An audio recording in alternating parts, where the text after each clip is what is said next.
is Moss from Investor Partner Group coming in live today in relation to how to pick. If you want to buy something and it's not a forever home, then do not.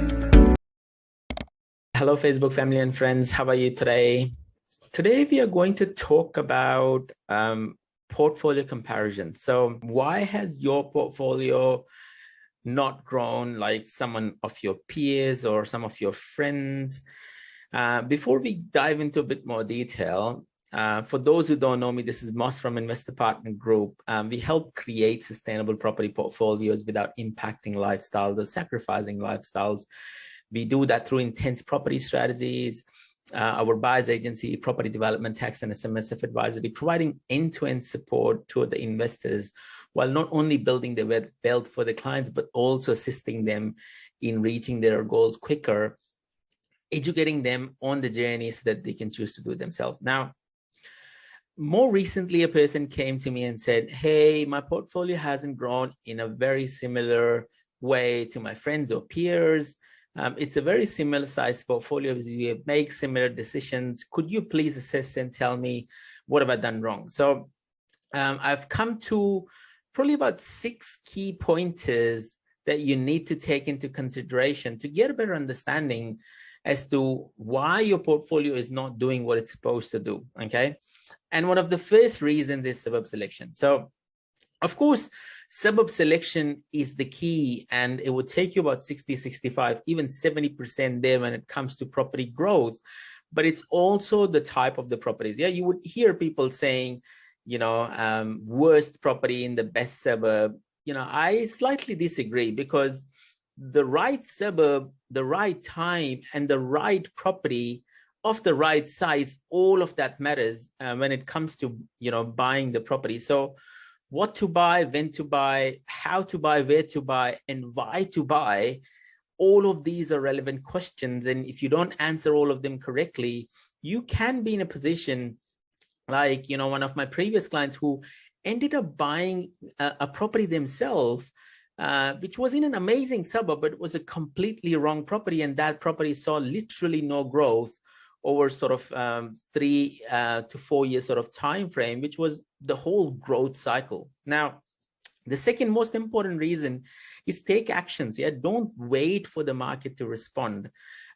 People's risk appetite should be in such a way that they should always be in a taking action scenario. Yeah, always keep that sort of buffer ready to jump on the opportunity as it presents to you. Yeah, people, you know, tend to not create those buffers in their portfolios or as part of, you know, their strategies. Now, talking about strategies, the third and the most important thing, of course, is follow the strategy. Having a clear, concise strategy is the key for successful property portfolio or successful property acquisition strategy acquisitions. But also following that strategy to the T and making sure that you understand that, you know, you would come in closer to your goal, the more clear your strategy is and easier it is to follow. Now, the fourth important thing is learn to remediate. Okay, so having multiple exit strategies for every property acquisition is the key. Okay, of course, learning when to buy, what to buy, how to buy, when to buy, why to buy is important, but also learning when to sell and how to exit is as important. You know, you need to know when should you sell the property.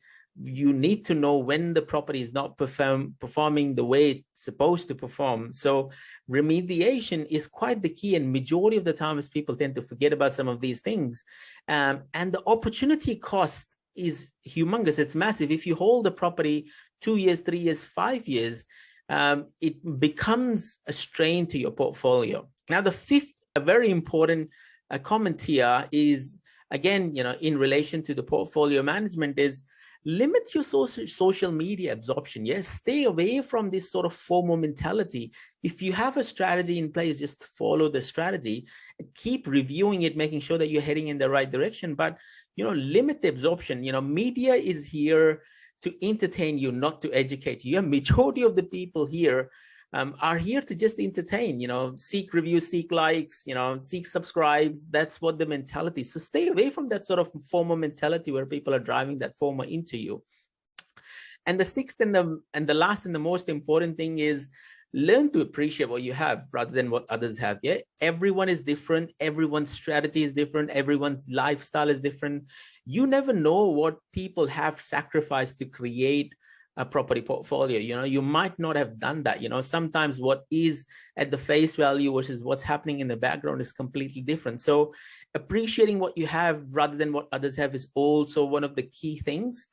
Property is not so much about getting rich quick. You know, it is a long and hard struggle. I always say to everyone, you know, give yourself at least, you know, 5 to 7 years to have a sustainable property portfolio that can be transferred over generations.